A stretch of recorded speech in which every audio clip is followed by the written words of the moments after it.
Capítulo 7. Lagarto. Um humano de sangue frio com sangue tão frio que pode ser confundido com um lagarto. Ele era um ser que só estava interessado no futuro de sua família e em suas próprias ações.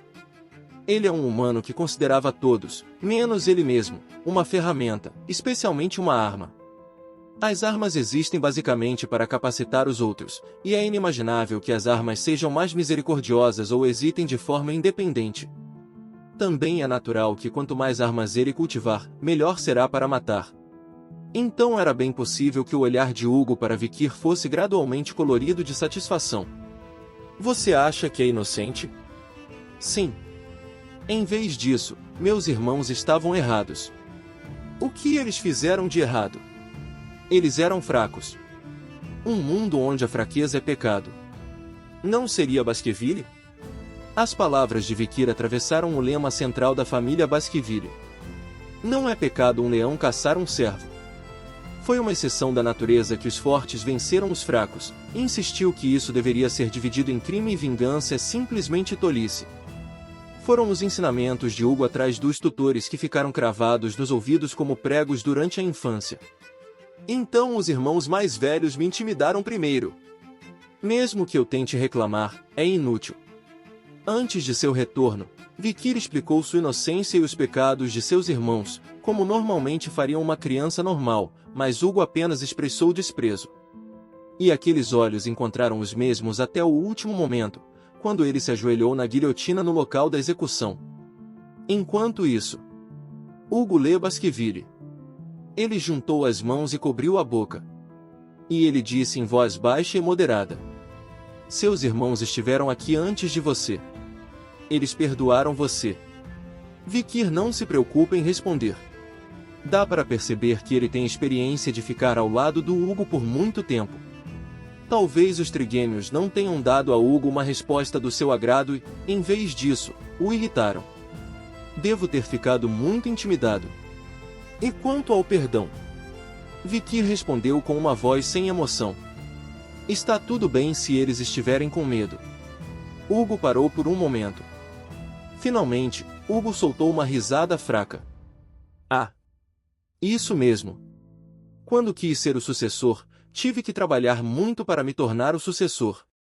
Era uma visão um pouco familiar para Hugo falar sobre si mesmo. A propósito, ele tinha que se tornar o sucessor? Ele pode dizer que isso está apenas trabalhando duro. Vikir, que ficou preocupado por um tempo com o primeiro som que ouviu, logo entendeu.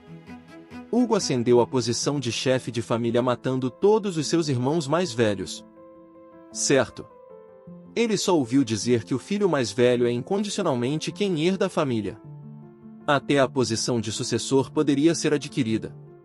Foi o momento em que ele reviveu a verdadeira natureza dos Baskervilles.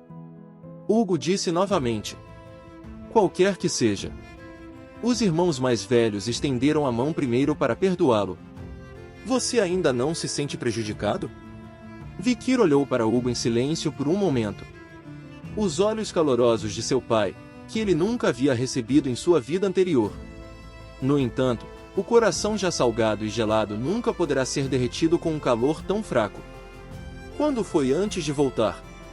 A última filha de uma família destruída pelos Baskervilles visitou Hugo pessoalmente. Depois de muito tempo, ela se tornou freira e rezou uma missa dizendo: eu te perdoo. E Hugo, que ouviu o conteúdo da missa, disse isso. O perdão não seria apenas uma desculpa para os fracos que não têm poder para se vingar. Excluindo os títulos honoríficos, as falas são exatamente as mesmas de Hugo na época. Num instante, os olhos de Hugo se arregalaram. Ha ha ha ha ha ha.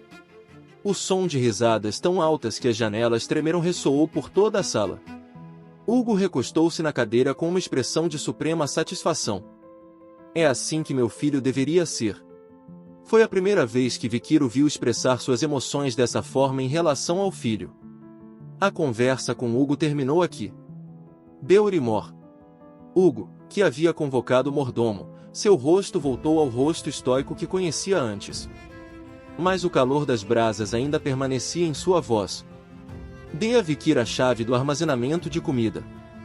Ao ouvir isso, os olhos de Beorimor se arregalaram. As crianças dos Baskerville sempre comem a mesma comida até os 15 anos.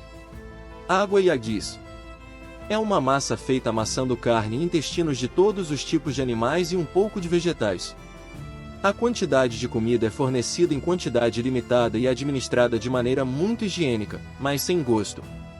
Assim, os filhos da família Baskerville são loucos por doces e chocolates que às vezes são distribuídos quando os filhos tiram boas notas.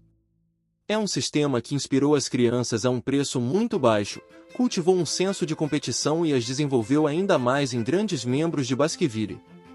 Sabendo disso, Hugo perguntou a Vicky: "Você tem algum lanche que queira comer?"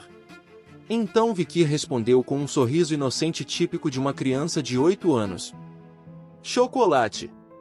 Hugo olhou para ele e acenou com a cabeça. Ele deve estar pensando: "Eu até tenho uma fofura adequada para minha idade." Barrymore também sorriu. Hugo acenou para Barrymore: "Vá até a despensa e retire quanto chocolate quiser. Mas não seja muito ganancioso. Basta carregar o que puder." "Sim, meu senhor." Barrymore pegou a mão de Vicky e se dirigiu para a porta. Enquanto eles estavam saindo, Hugo falou, virando as costas para a porta: "Desempenho bom nesta avaliação intermediária. É incomum receber tal incentivo." Mas o que se seguiu foi ainda mais incomum. "Não perca para descendentes diretos." Com essas palavras, os olhos de Vicky ficaram vermelhos, como 2 sóis. Asterisco, asterisco, asterisco. "Saudamos, mestre Vicky." Anúncios por Publifuture. Barrymore levou Vicky à cozinha fora do castelo infantil. Alguns chefes seguiram o exemplo, cumprimentando-o educadamente. O armazenamento de alimentos no subsolo. O ar frio soprava pelas rachaduras nas pedras e o ar quente de fora criava uma leve névoa. Barrymore ergueu a mão para dissipar a névoa dentro do armazém. "É apenas uma questão de administrar mana, mas não é algo que te deixe envergonhado quando o velho mordomo fez isso." Vicky entrou. A comida consumida pelos cavaleiros guardiões da família, familiares com mais de 15 anos e outros servos, era cuidadosamente preparada. "Doces e geleias estão aqui, jovem mestre.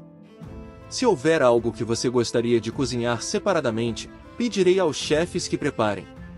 Ante o gentil convite de Barrymore, Vicky balançou a cabeça. "Só chocolate." Com isso, Barrymore olhou para Vicky com um olhar ligeiramente triste. "Quanto chocolate você quer comer? Quando você tiver mais de 15 anos, poderá comer o quanto quiser." Foi um conselho sincero. Os chefes do fundo tiraram os melhores chocolates da prateleira enquanto prestavam atenção ao mordomo. "Este é o melhor chocolate que as mulheres da casa do Morgue, com fama de gourmets, gostam de comer. Desta vez, também recebemos algumas latas do nosso lado." Disse que o sabor fica mais intenso se adicionar nozes do sul e mel do oeste. Mas Vicky balançou a cabeça. "Não preciso de nada processado." "Sim." Barrymore e os chefes pareciam confusos. Vicky abriu a boca. "Eu preciso de grãos de coca. O tipo com sabor muito forte." Ao ouvir isso, Barrymore inclinou a cabeça. A matéria-prima do chocolate são os grãos de coca. No entanto, os grãos de coca não processados são mais amargos do que doces. Depois de ouvir o relatório dos chefes, Barrymore falou: "Eca! Se for feijão com sabor forte." Disse que tem. No passado, o senhor da família liderou pessoalmente os senadores da família para subjugar os bárbaros na frente ocidental do território e cultivar as vastas selvas da região como terras agrícolas. Disse que um grão de Bloody Bean, uma especialidade local, pode produzir 100 litros de chocolate. "Bom. Trazem. Quanto devo levar?" "Como isso é?" Ao comando de Vicky, os chefes se moveram. Em pouco tempo, um dos chefes apareceu com uma pequena bolsa de couro na mão. A bolsa, que mal cabia 2 punhos, estava cheia de feijões vermelhos brilhantes. "Parece mais de 100 grãos. Este é o feijão sangrento. Um grão tem consistência comparável a 100 litros de chocolate." Vicky tentou mastigar um feijão. Bata. A reação vem direto na boca. era adstringente e amargo o suficiente para formigar toda a sua língua. Vikir cuspiu as ervilhas e assentiu satisfeito. Belrimor acenou com a cabeça. Você realmente gosta de chocolate. De qualquer forma, Hugo disse a Vikir para dar a ele tanta comida quanto ele quisesse, então não haveria problema mesmo que ele pegasse todos esses grãos de cacau. Porém, esse único grão de cacau é a quantidade que pode produzir 10.000 litros de chocolate.